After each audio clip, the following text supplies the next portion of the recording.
नमस्कार दोस्तों, पाथफाइंडर पर आप सभी का स्वागत है। दोस्तों, जहां एक तरफ बच्चियों की शिक्षा को लेकर बहुत सारे देशों की सरकारें और विश्व भर में अलग अलग ऑर्गेनाइजेशन प्रयासरत हैं कि बच्चियों को स्पेशली गर्ल जो चाइल्ड है उनको शिक्षा प्रदान की जाए, उनको शिक्षा से डिप्राइव ना रखा जाए।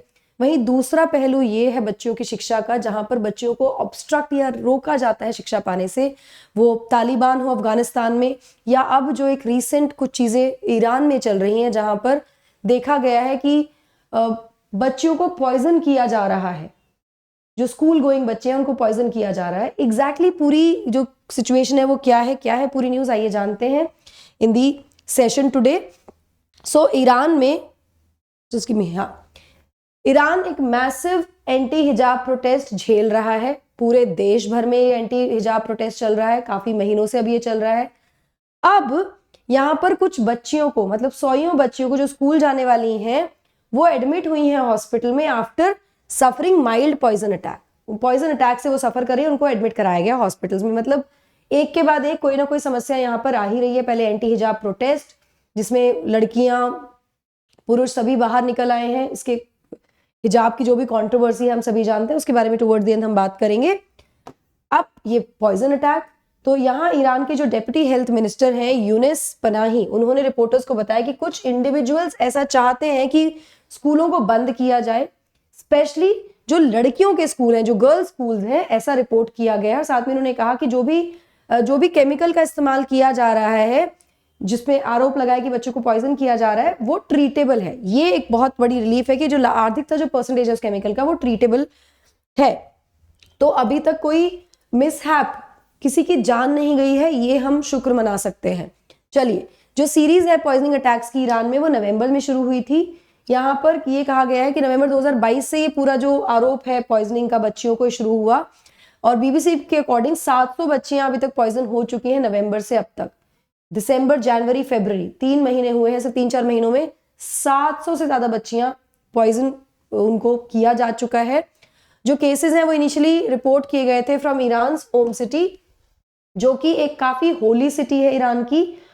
और जो पहला अटैक था वो 30 नवंबर को हुआ था, जब 18 बच्चियां नो टेक्निकल स्कूल से ओम के हॉस्पिटल ले जाई गई थी फॉर दी पॉइजनिंग, एलिज्ड पॉइजनिंग, कि उनको पॉइजन किया गया है।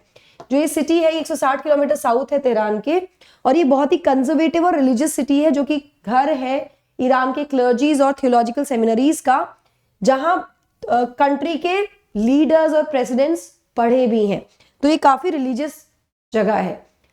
तो अब पिछले अगर हफ्तों की हम बात करें तो 194 बच्चियां फिर से उनको रिपोर्ट किया गया है, they have been poisoned at 4 schools in the city of Borujerd. Tuesday को 37 और बच्चियों को पॉइजनिंग का, मतलब एक तरह से कह सकते हैं कि रिपोर्ट आई at the Khayyam school in Pardis, जो कि कैपिटल तेहरान के पास ही है। ईरान का कैपिटल तेहरान है। यहाँ पर मैं आपको बता दूं, अभी तक कोई भी डेथ रिपोर्ट नहीं की गई है, लेकिन अभी भी दर्जनों बच्चियां ऐसी हैं जो काफी ज्यादा उनको समस्याएं हो रही हैं, जैसे कि सांस लेने की समस्या, रेस्पिरेटरी प्रॉब्लम्स उनको हो रही है, नोजिया उनको हो रहा है, डिजीनेस जैसी समस्याओं को फेस कर रही हैं, फटीग हो रही है और हार्ट पैल्पिटेशन हो रहे हैं। तो काफी ज्यादा मतलब घबराहट वाली स्थिति यहाँ पर अभी भी बच्चियां फील कर रही हैं after the treatment and everything. कुछ ने डिस्क्राइब किया कि उन्होंने स्मेल किया टैंजरीन को, क्लोरीन या क्लीनिंग एजेंट्स को before this health effect started, इसकी शुरुआत होने से पहले। एग्जैक्टली इसमें स्टेट की तरफ से, मतलब ईरान की गवर्नमेंट की तरफ से क्या रिस्पॉन्स आया है और पेरेंट्स का इसमें क्या प्रतिक्रिया है, इन सब चीजों के बारे में बात करते हैं। बट बिफोर मूविंग फॉरवर्ड, आप मुझे इन दोनों टेलीग्राम चैनल पर फॉलो कर सकते हैं दोस्तों, मेरी सभी क्लास की अपडेट, शेड्यूल और पीडीएफ्स के लिए। अनअकैडमी ऐप पर भी आप मुझे फॉलो कर सकते हैं मेरी सभी special classes and plus courses के लिए। एनरोल करने के लिए आपको सिर्फ मेरा कोड यूज करना है, NDLive10। Now the question can be why Unacademy, क्योंकि अनअकैडमी से जुड़ने के बहुत सारे फायदे हैं। वाइडेस्ट चॉइस ऑफ एजुकेटर्स आपको मिलती है, आपको मिलते हैं unlimited views on lectures, dedicated doubt solving, live mentorship, ऐसे बहुत सारे benefits along with the results. Pathfinder आपके लिए लेकर आया है prelims with pathfinder crash course for UPSC CSE 2023 guys, जहां पर आपको 2 महीने में हम गाइडेड रिवीजन कराने वाले हैं with all of us, Veronica ma'am, myself, Mahipal sir, Shubhen sir and Rahul Bhardwaj sir. आपका रिवीजन यहाँ पर कराएंगे। बहुत ही नॉमिनल प्राइस इस कोर्स का रखा गया। आप मेरा कोड यूज कर सकते हैं NDLive10 to get further discount. Batches इसके शुरू हो चुके हैं 1 मार्च से। चलिए, नाउ इसमें एग्जैक्टली अब हुआ क्या है, रिस्पॉन्स क्या आ रहा है। देखिए जो भी पेरेंट्स हैं, जो एक्टिविस्ट हैं, वो काफी ज्यादा उन्होंने अपनी आवाजें उठानी शुरू कर दिया अगेंस्ट दिस अटैक। तो स्टेट एजेंसीज ने और जो एक्टिविस्ट हैं उन्होंने सोशल मीडिया पे बहुत सारे वैसी वीडियोस शेयर किए जहां पे पेरेंट्स प्रोटेस्ट कर रहे हैं और कन्फ्रंट कर रहे हैं एजुकेशनल ऑफिशियल्स को, टीचर्स को, ताकि वो अपना रिस्पॉन्स दे इस पूरे इंसिडेंट पे जो बच्चियों को पॉइजन किया जा रहा है। 14 फरवरी को पेरेंट्स जो थे स्टूडेंट्स के, जो एडमिट हुए हॉस्पिटल में, वो जो आर्म की गवर्नरेट है वहां पर इकट्ठा हुए उसके सामने और डिमांड की एक्सप्लेनेशन की फ्रॉम द अथॉरिटीज कि हमें इसका जवाब दीजिए कि ऐसा क्यों हो रहा है बच्चियों के साथ ना। कुछ ने तो ये भी स्पेकुलेट किया है कि जो पॉइजनिंग की जा रही है ये उन लोगों के द्वारा की जा रही है जो कॉपी करना चाहते हैं तालिबान को अफगानिस्तान में, या फिर जो मिलिटेंट इस्लामिस्ट ग्रुप है बोको हराम नाइजीरिया का, उसको यहाँ पर कॉपी करने की कोशिश की जा रही है और जिससे कि पेरेंट्स को टेरराइज किया जा सके और वो अपनी बच्चियों को स्कूल में ना भेजें। ऐसा भी यहाँ पर स्पेकुलेशंस, आरोप लग रहे हैं। पेरेंट्स ने ऑलरेडी बच्चियों को स्कूल से विड्रॉ करना शुरू कर दिया है। They are not going to the classes according to a report by Shargh, जो एक रिफॉर्मिस्ट न्यूज वेबसाइट है जो तेहरान बेस्ड है। नाउ बहुत सारे और भी डर रहे हैं यहाँ पर, मतलब कि जो बच्चियों को पॉइजन किया जा रहा है वो इसलिए किया जा रहा है कि वो शिक्षा प्राप्त करना चाहती हैं, वो पढ़ने जा रही हैं। अब बच्चों की शिक्षा को लेकर अभी तक कोई भी ऐसा कुछ नहीं चैलेंज किया गया था since 1979 after the Islamic revolution, ऐसा कभी हुआ नहीं है। उसके अब ये ऐसा स्थिति आ गई जहां बच्चे को स्कूल जाने से रोकने के लिए उनको पॉइजन तक किया जा रहा है। मतलब it is a different level of law that has come in Iran if this is the case, if this is the reality. अब इसके बारे में जब रिस्पॉन्स लिया गया गवर्नमेंट की तरफ से, तो इनिशियली तो अथॉरिटीज ने कोई भी लिंक करने से मना कर दिया इस केस को, कहा कि ऐसा कुछ नहीं है।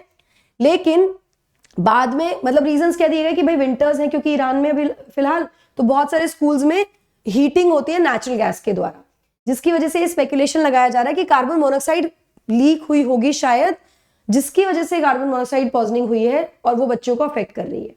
ठीक है, उससे बच्चियां पॉइजन हुई हैं ऐसा कहा गया। लेकिन कंट्री की जो एजुकेशन मिनिस्टर है उन्होंने डिसमिस कर दिया इन सभी रिपोर्ट्स को एज र्यूमर्स कि इनको जानबूझकर पॉइजन किया जा रहा है ताकि बच्चियां स्कूल ना जाए। तो इनिशियली तो डिसमिस किया गया, कुछ आफ्टर मतलब कुछ और चीजें हुई। It surface as schools affected at the first and only taught women, और परतें खुली और पता लगा कि जहां पर ये ऐसे इंसिडेंट्स हो रहे हैं वो स्कूल्स हैं जहां पर केवल बच्चियां पढ़ती हैं, केवल लड़कियां पढ़ती हैं, वहां पर ऐसे केसेस देखने को मिल रहे हैं, जिससे कि ये पता लग गया कि इट इज नॉट एक्सीडेंटल, ये एक्सीडेंटल नहीं है कि कार्बन मोनोऑक्साइड पॉइजनिंग है। इससे कहीं ना कहीं क्लियर होता जा रहा है। ईरान के जो प्रोसिक्यूटर जनरल है उन्होंने इन्वेस्टिगेशन ऑर्डर कर दी है और उन्होंने ये कहा है कि पॉसिबिलिटी है कि यहाँ पर कोई डेलिबरेट क्रिमिनल एक्ट है, मतलब जानबूझकर कोई ऐसा कर रहा है। यहाँ मैं आपको बता दूं कि ईरान की जो इंटेलिजेंस मिनिस्ट्री है उसने भी इन्वेस्टिगेशन के लिए कह दिया है कि वो भी इन्वेस्टिगेट कर रही है। ऑफिशियली इसको कंफर्म किया जब ईरान के deputy health minister Younes Panahi ने कहा कि कुछ लोग ऐसा करना चाह रहे हैं, इसीलिए बच्चियों को पॉइजन किया गया ताकि बच्चियों की जो शिक्षा है उसको शट डाउन किया जा सके। इन्होंने कहा कि रिवील किया गया कि जो केमिकल कंपाउंड है इस पॉइजनिंग में जो यूज किया जा रहा है वो वॉर केमिकल नहीं है, और जो भी पॉइजन किया गया है वो बच्चियां उनको ट्रीट किया जा सकता है, उनको कोई एग्रेसिव ट्रीटमेंट की जरूरत नहीं है, मतलब आसानी से उनको ट्रीट किया जा सकता है। जो भी केमिकल एजेंट यूज किया जा रहा है वो इजीली ट्रीटेबल है, तो उनकी जान को खतरा नहीं है। इसी तरह से एक और नेशनल पार्लियामेंट मेंबर हैं अली रेजा मुनादी, उन्होंने पॉइजनिंग को इंटेंशनल डिस्क्राइब किया। उन्होंने कहा ये जानबूझकर किया जा रहा है और इस तरह के जो एग्जिस्टेंस है डेविल्स की, जो चाहते हैं कि बच्चियां शिक्षा उन्हें शिक्षा ना मिले, ये एक बहुत ही सीरियस डेंजर है एंड ये बहुत ही खराब न्यूज भी है और हमको इसकी जड़ तक जाने की आवश्यकता है। हमको पता लगना चाहिए एग्जैक्टली ये क्यों हो रहा है।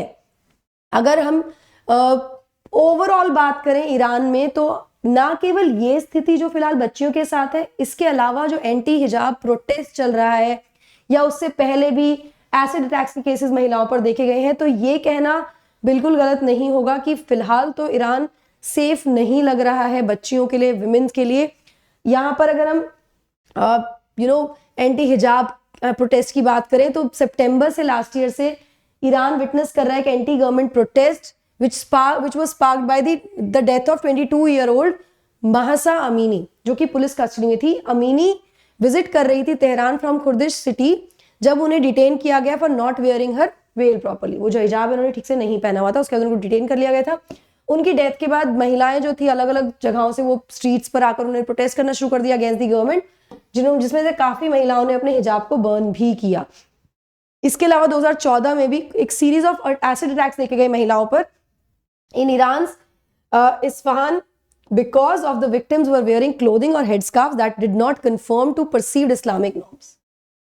एसिड अटैक्स किए गए उन महिलाओं पर जो नॉर्म्स हैं उसके हिसाब से उन्होंने अपना वेल या हिजाब नहीं पहना हुआ था। तो ऐसी घटनाएं पहली बार नहीं हो रही है ईरान में, इससे पहले भी हो चुका है। आपको क्या लगता है कि इस तरह की घटनाओं को बढ़ावा बिल्कुल नहीं मिलना चाहिए, पहली चीज तो ये, लेकिन आपको क्या लगता है कि सरकार इसमें क्या कर सकती है और आपका क्या कहना है इस तरह की घटनाओं को देखकर, मुझे कमेंट सेक्शन में जरूर बताइएगा। दोस्तों, अनअकैडमी आपको एक गोल्डन चांस दे रहा है जहां पर आप लाइव क्लासेस अटेंड कर सकते हैं बाय द टॉप एजुकेटर्स। बस इस कोड को आपको यूज करना है, आप फ्री सेशंस अवेल कर सकते हैं with my code NDLive10 here. करना क्या है, 4 सिंपल स्टेप्स हैं। QR कोड स्कैन करना है, रजिस्टर करना है, अपना गोल चूज करना है, एक्टिवेट करना है। योर कोड NDLive10 कोड है आपका, एंड देन आप अपना पढ़ना शुरू कर सकते हैं। आपको आइडिया हो जाएगा कि प्लस क्लासेस कैसे चलती हैं। सब्सक्रिप्शन के लिए आपको सिर्फ मेरा कोड यूज करना है to avail the benefit of discount. 2024 की तैयारी करने के लिए आप आरंभ बैच और लक्ष्य बैचेस से जुड़ सकते हैं। दोस्तों, हिंदी और बाइलिंगुअल बैचेस ये होने वाले हैं। EPF और रिक्रूटमेंट के लिए भी वैकेंसीज आ गई हैं, हम जानते हैं।